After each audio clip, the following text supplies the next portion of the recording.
Hello दोस्तों, कैसे हो। आज मैं आपको दो मूवी के बारे में बोला हूँ। जो एक मूवी प्रीमियर होने वाली है और दूसरी मूवी की शूटिंग चालू है।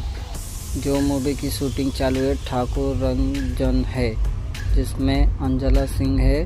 उसके बाद विवाह 3, आपको पहले ही बोला था मैं कि विवाह 3 इसी महीने में रिलीज होंगे। दूसरी वीडियो में आपको बोल दिया था। इस विवाह 3 10 फेब को शाम 5 बजे भोजपुरी सिनेमा पर टीवी पर रिलीज़ हो रही है। उसके बाद एक परवेश लाल यादव की गाना है मारम बलमो मोरा से। उसके बाद एक होली का सॉन्ग है हमारे पिचकारी प्रमोद प्रेमी का ये लगातार तीसरा गाना हो गया 2024 का।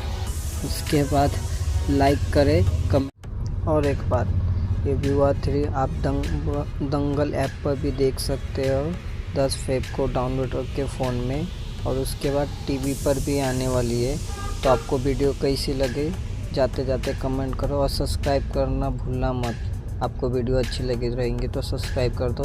ऐसे ही न्यू